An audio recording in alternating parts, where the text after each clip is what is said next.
Senator Lito ug former Governor Mark Lapid may bisita sa Misamis Occidental. Personal ng gitagbo ni Governor Wominal ug kaubang mga opisyal. At nawaton ang report ni Glenn Ray Roluna.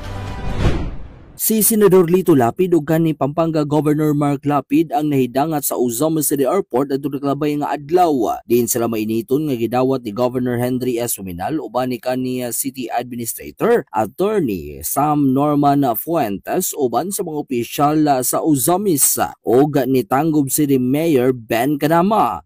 Ang pagbisita ni Senador Lapid ug kanhi Governor Mark sa lalawigan alayon sa mainundanon nga selebrasyon nga mao ika-95 nga anibersaryo sa probinsya sa Misamis Occidental. Diin sila pinasidonggan nga bisita sa Health Providers Summit. Ang summit usa ka importante nga kalihukan nga naghatag og dakong pagtagad sa mga kontribusyon sa mga barangay health workers kon BHW og Barangay Nutrition Scholars kon BNS sa maayong panglawas sa uga kaayuhan sa mga katawhan sa probinsya. Sa ilang pagbisita, gipakita ni Gobernador Wominal iyang pagpasidungog ug pagtagada sa mga lokal nga mga bayani nga walay undang nga naningkamot aron nga mapalambo ang kahimsog ug kinabuhi sa ilang mga komunidad. Ang Health Provider Summit naglangkob sa mga aktibidad nga nagpalig-on sa abilidad ug gahom sa mga BHW ug BNS uban ang pagdayeg sa ilang dedikasyon ug sakripisyo alang sa serbisyo sa katawhan. You continue to serve with unmatched dedication. In the most difficult situations, you show up. You provide care, guidance, and hope, even with the odds are against you. That is true heroism.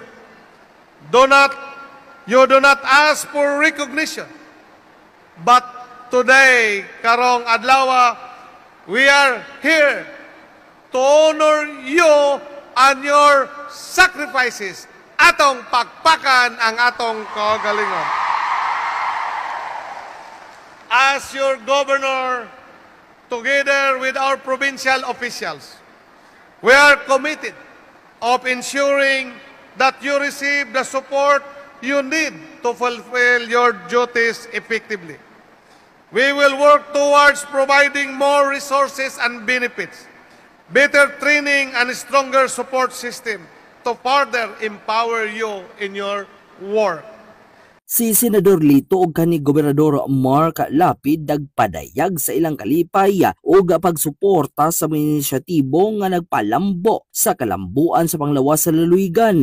Ang ilang presensya sa mga kalihukan nagpalig-on sa kooperasyon tali sa probinsyal ug nasudnong panggobyerno alang sa dugang pagpalambo sa serbisyo sa panglawas sa mga katawhan. Ating mga barangay health workers, nakikita natin sila sa panahon ng pandemya, lalong-lalo na po nung COVID-19, kung saan sila frontliner. At sila po ay nangangalaga sa ating mga barangay laban sa nakakahawang sakit at nakakamatay. Kaya po sila ay dapat sila nating nilapitan bagay na parabang tulong sa ating mga sakit na pangaga at panandalian na emergency medical. Kaya po mapakalaga ang kanilang sa lipunan ng mga barangay tulad ng mga tanod, at iba pang mga barangay official na dapat kilalanin natin sila bilang permanenteng bahagi ng barangay public service team. Kaya ako po ay nagsumite ng batas sa ating isusulong sa Senate Bill number 2838 o sa Magna Carta Barangay Health Worker.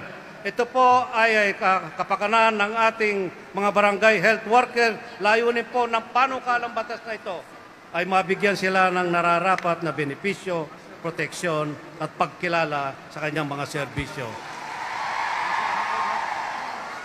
Alang sa Uzamis Today, kini si Glenn Ray Roluna.